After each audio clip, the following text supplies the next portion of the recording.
Au nom du Père et du Fils et du Saint-Esprit.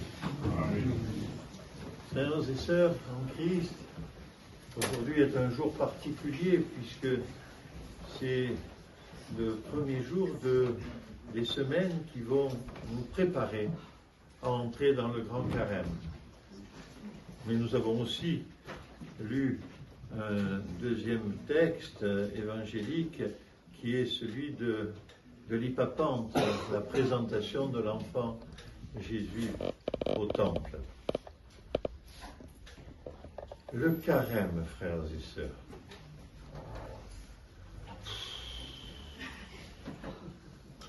Le carême. Pourquoi fait-on le carême? Doit-on faire le carême? D'où vient ce carême? Ce carême, frères et sœurs, est une expression de la sagesse des pères qui, dans les temps anciens, dès les premiers siècles, avaient compris qu'on ne pouvait pas vivre en permanence avec le Seigneur. Il y en a qui y arrivaient, ceux-là c'était des moines, on les trouvait dans le désert ou dans des monastères, mais les simples fidèles que nous sommes, le peuple de Dieu, avait bien du mal de vivre avec Dieu. Et donc, on avait compris qu'il fallait faire quelque chose de spécial pour se préparer à certaines occasions, mais aussi pour faire un travail sur nous. Et donc, nous avons mis, les pères de l'Église, petit à petit, ont mis en place les carèmes, dont le grand carême auquel nous nous préparons, là, maintenant, par quelques semaines qui commencent au dimanche du publicain et du pharisien, puis qui sera suivi par l'enfant prodigue, puis par le jugement dernier, et puis par l'exil d'Adam. Et nous allons nous préparer à vivre le grand carême. Alors, le grand carême, soyons clairs, le but n'est pas de se priver de nourriture. Si nous nous privons de nourriture et si nous n'avons que ça comme pensée pour vivre notre grand carême, il vaut mieux éviter de le faire peut-être. Parce que nous serons dans quelque chose qui est purement formel et qui n'apportera rien au fond de l'être que nous sommes. Vous savez, le grand carême, dans ces semaines qui précèdent le début du carême, il était chargé d'un sens particulier. C'était le moment, par exemple, de la réconciliation des pécheurs publics avec l'assemblée des fidèles, pour qu'à Pâques, ils puissent eux aussi vivre la lumière de la résurrection. Et ils étaient réintégrés dans la communauté. Mais c'est aussi un autre temps, c'est celui de la préparation des catéchumènes au baptême, pour effectivement eux aussi vivre pleinement la joie d'être chrétien et de participer à l'assemblée eucharistique. C'est aussi un temps où nous commémorons un certain nombre de choses inconsciemment, on ne s'en rend pas compte, mais la durée du carême, et c'est aussi les 40 ans d'errance du peuple de Dieu dans le désert, c'est aussi les 40 jours du Seigneur dans le désert avec ses tentations et ces moments d'une extrême difficulté. Et donc, l'Église nous propose de faire un travail sur nous-mêmes. Et ce travail, il va passer, entre autres choses, par l'approfondissement de notre foi. Comme les catéchumènes, nous sommes toujours un peu catéchumènes, c'est-à-dire nous sommes toujours un peu en formation dans l'intimité et la profondeur de notre âme pour nous rapprocher un petit peu plus de Dieu. Mais ce sera aussi un temps où nous allons changer radicalement. Alors le premier changement que nous allons avoir, c'est essayer de trouver le repentir. Je vous invite à vous tourner sur tous les livres qui ont été écrits sur le carême, alors celui d'Alexandre Schmemann, mais aussi les autres qui ont pu être écrits et qui, entre guillemets, contiennent dans le titre du livre carême. C'est le grand carême d'Alexandre Schmemann, c'est le grand carême de Bernard Le Carreau, mais c'est aussi plein d'autres livres qui nous parlent du carême. Le carême, c'est un temps de changement pour nous tous. avant toute privation de loisirs, de divers mets dans notre vie. Mais ça commencera bien sûr dans quelques semaines seulement, mais nous commençons à nous préparer. D'ailleurs, nous allons commencer à nous préparer dans cette semaine qui vient, là, en festoyant d'une certaine façon, en faisant des provisions, en prenant des forces pour arriver à traverser le fleuve du Grand Carême. Et puis la semaine d'après, nous vivrons une semaine standard. Et puis la semaine d'après, nous nous priverons et nous nous débarrasserons de la viande, de toute nourriture carnée pour la fameuse semaine des laitages ou de l'apokréos.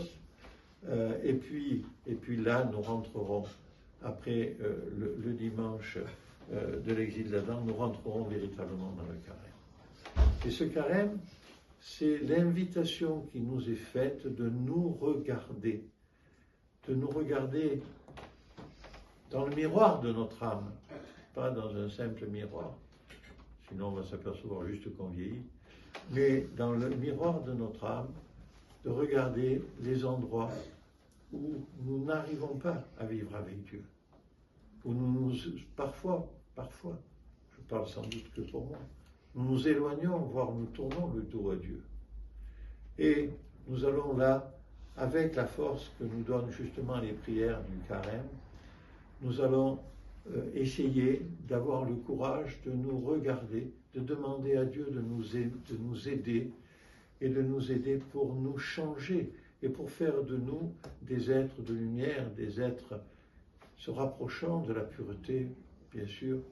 Elle ne sera pas divine, cette pureté-là, elle sera celle des hommes avec nos manquements et nos insuffisances, mais elle nous élèvera. Et ce sera aussi un temps de formation. Nous venons d'entendre deux évangiles. Alors, par anticipation à la fête du 2 d'Hypapante, la présentation de l'enfant Jésus, et l'évangile de ce dimanche, celui du publicain et du pharisien. Et nous venons d'entendre dans l'évangile tout particulier d'aujourd'hui, ce publicain et ce pharisien. Le pharisien, c'est un type formidable. Il est juif, il est observant et il essaie de faire le mieux possible. Mais même s'il le fait, en respectant les rites alimentaires, les prières qui doivent être faites, etc., il le fait d'une façon dans laquelle il n'est pas, il n'y est pas, c'est extérieur.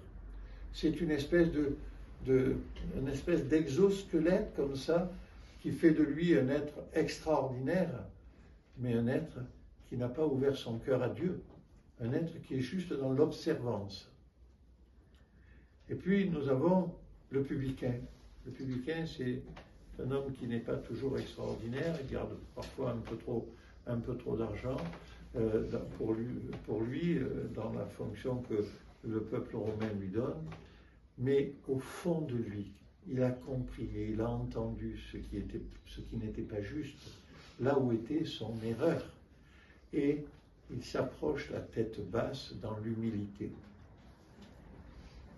Il essaie de se rapprocher du Seigneur.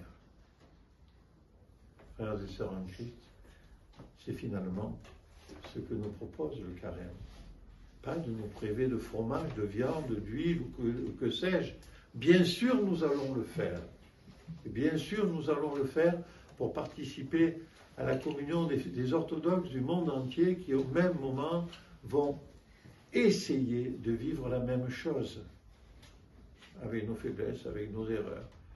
J'ai pas tenu le carême, j'ai pris de ci, j'ai pris de là, j'ai fait ceci, j'ai fait cela. Faisons pour le mieux, chacun en fonction de ce que nous sommes. N'oublions pas que nous pouvons être vieux, nous pouvons être malades, nous pouvons être enceintes, nous pouvons être des enfants, nous pouvons avoir une situation particulière d'activité professionnelle qui ne va pas nous permettre de tenir le carême comme nous aimerions le faire dans l'idéal. C'est du moins ce qu'on se dit au début du carême. On va le faire comme il faut et dans l'idéal. Mais non, on le fera comme nous pouvons le faire, mais nous le ferons en étant toujours tournés vers Dieu.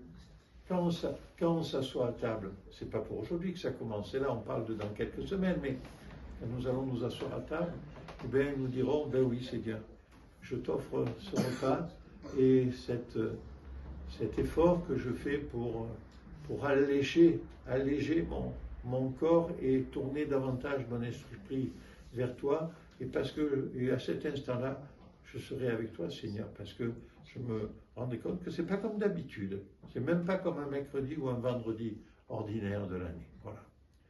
Alors, frères et sœurs, cette préparation que nous devons faire dans l'humilité, dans le creusement à l'intérieur de nous-mêmes, à la recherche des endroits où nous nous sommes trompés. Et nous allons faire ce chemin. Pourquoi? Parce que dans quelques semaines, au bout de ce tunnel que nous empruntons aujourd'hui, lors de la mort, de la crucifixion, de la mort du Christ et de sa résurrection, nous puissions dire les uns et les autres, maintenant, Maître, la prière de Saint-Éphrem, du sage Siméon. Hein. Maintenant, Maître, j'ai vu la lumière. Maintenant, Maître, j'ai vu le Seigneur, hein, celui qui est venu pour la gloire des nations. Voilà, pour enseigner. Frères et sœurs, c'est ça que nous allons vivre. C'est ça que nous nous permettrons de vivre, que nous allons commencer véritablement lors du dimanche où nous allons nous demander pardon les uns et les autres, mais pour lequel nous devons nous préparer dès maintenant. Faisons-le dans la profondeur de notre cœur, avec simplicité, dans la discrétion surtout, et faisons-le pour la gloire du Père, du Fils et du Saint-Esprit.